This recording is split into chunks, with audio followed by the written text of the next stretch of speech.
My name's Paul Wood. I worked at Oswin Avenue from 1978 until 1990. I've had in my loft an 8mm film, and it's been there for 43 years. Now, hardly cash in the attic, I hear you say, but I think it is a treasure. It must be a treasure for those pupils who made that film 43 years ago, who now must be in their 50s. You have to bear in mind that in 1982, all we had really was colour photos. That's the best that could be done. And then you had to send them away to be developed. The video camera had been invented, but they were so cumbersome and so expensive. They were way beyond the means of ordinary people. So it must be a real treasure for those pupils now to be able to see themselves as they were when they were 12 or 13 years old. I had to smile when I saw the film because right at the beginning there's a brick wall and a hook comes down to remove an O.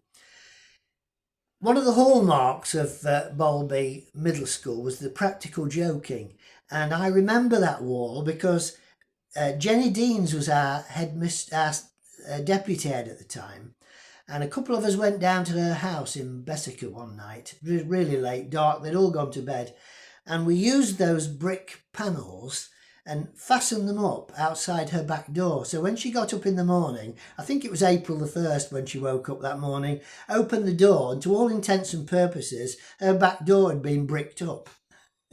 The children had to write the film and film it, and it was for the Let's Make a Film Festival, which was organised by the Co-op. They had to do a storyboard like in any film. They had to arrange the outdoor locations, get permissions granted, and like all films, the indoor scenes would be shot in a studio. Well, our classroom was the studio, so they'd recreated a shop so that we could do the filming there. We were particularly, on the outside things, we were particularly grateful to the police. The police were really interested in what the children were doing. And they said to me, oh, we can come and give them a talk if you like. So a few weeks after we'd done the filming, they arrived with 2 police dogs, which sat in the classroom as good as gold, and the children could pet them. And they explained that once they were working, these police dogs changed character completely. And then one of the policemen said, now, if only we could have an adult volunteer to be the criminal, then we can show you how the dogs catch them. Well, all eyes turned to me, so I was the volunteer. We went out onto the school field, and I was given all the protective gear, the padded suit and trousers and the things on your arm. And the policeman said, all you've got to do, Mr. Wood, is run. Just go in a straight line. Don't look back. Don't change direction. And the dog will do everything. Just hold your arm out a little bit, but not too much. So I did. Well, you can hear the dog coming, can't you? And you can hear its paws padding on the grass, and then suddenly I had the wind knocked out of me because there are heavy things, and it just launched itself into my back. Now, I've always had dogs, so I thought, well, you can control them if you're quiet and subdued. It'll be relaxed. So I was there saying, "There's a good boy. There's a good." Can't remember the dog's name. We'll call it Bruce. There's a good lad, Bruce. But it didn't seem to make any difference. So I thought, we'll try command. Perhaps that works. So Bruce, sit. Down, Bruce, down, Bruce. That seemed to annoy the dog actually more than ever. And by this time it was shaking me around like a rag doll. So I had to wait for the police to come and release it. Now, strangely enough, a few years later with a different class, they came again. And it got to the point, I thought I'll be a step ahead. I said, I suppose you want me to volunteer to be the criminal? He said, oh no. No, he said, we're not allowed to do that again. It's far too dangerous. Now he tells me.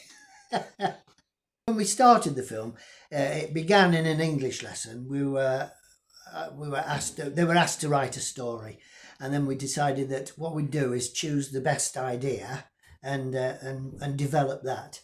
So that's how it all started. Doing the music at school, of course, was one of my main jobs. The soundtrack for the film, Hook to Catch a Crook, was done by the school band. There would be about 20 children in it at the time, playing a variety of instruments. Writing a storyboard is an important part in filmmaking. You've got to know exactly what you're going to do, where you're going to do it, what happens next. You need continuity, of course, as well. So it was important that we made notes of who was wearing what, who was standing where. It was important to rehearse too, because film, 8mm film, is expensive, and so you can't afford to be wasting it. And also, it means you have to finish the cassette, and then that has to be sent away to be developed, and then you've got to wait for them to develop it, and then it's got to be brought back, and then you can view it. So you don't have opportunities. It's not like using a video where you can look at it straight away and decide, oh no, that's not right, we'll do it again. You can't do that with film.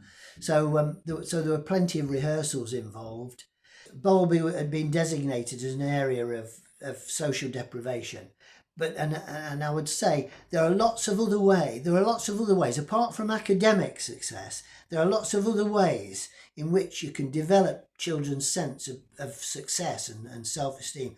And I think that probably this film just demonstrates that you can do things which make children feel really important, and it's a prime example. So the film was in the can. So we had a look at it, obviously, in the class. I think we let the school see it as well. But I just had a small home projector, so we could never see the film bigger than about 5 or 6 feet. Oh, it's metric now, isn't it? But 2 or 3 meters at the most in width. We were surprised. Oh, I mean, we must have been surprised when we got news that our film had been selected. I don't know how many films were submitted, but from recollection, there were about 10 chosen to be screened, publicly screened, at the National Film Theatre in London, which I think is on the West Bank, and I think it was fairly new at this point in time. The competition was open to all age groups, although I have to say that I think we were about the youngest group represented when we got there. And it was also open to all schools, that's state schools, and there were quite a few private schools in the final selection too. Anyway, we all went down to London. We had a lovely buffet lunch provided, and then in the afternoon we all filed into the National Film Theatre, which was open to the general public. And then we sat in very plush seats and watched our film on this huge screen. It was quite an experience, quite a success story.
Hi, I'm Maxine Jackson, starred in Up to Catch Crook. How we come about making Up to Catch Crook was an assembly with other pupils and Mr. Wood, who made the film with us. He asked anybody wanted to star in a film and enter a film festival competition. So me looked around the audience and seen there were about 2 or 3 other people. I put my hand up, then eventually 15 pupils said we'll make the film. With the idea of Up to Catch a Crook, which was a robbery in a local shop. And it was a hook to catch a crook. People think it's about the robbery, it's not, it's the up to catch a crook. As the shop was getting robbed, one of the robbers' jumpers got caught on a hook and it started untwining. My mum made the jumper, got snagged. After the shop was robbed, police got involved and we did a pursuit of trying to locate the robbers. We ended up at numerous places as we got on the local bus at the winning post down to the plough in Balby. We then ended up following the trail of the thread to Horseshoe Tunnel where the robbers got found. After waiting some time about making a film, Mr. Wood come to us and announced that we've come in the top 10 and we was taking a trip. We had to take a trip to London to see who won the film festival entry. And by chance, we won!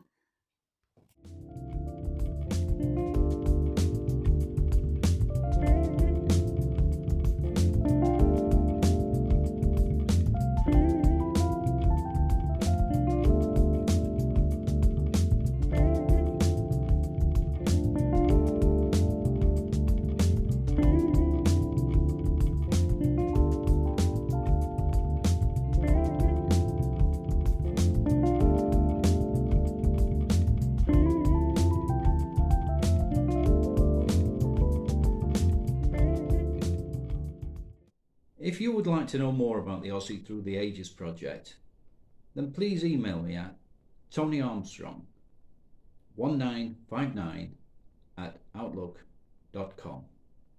Thank you.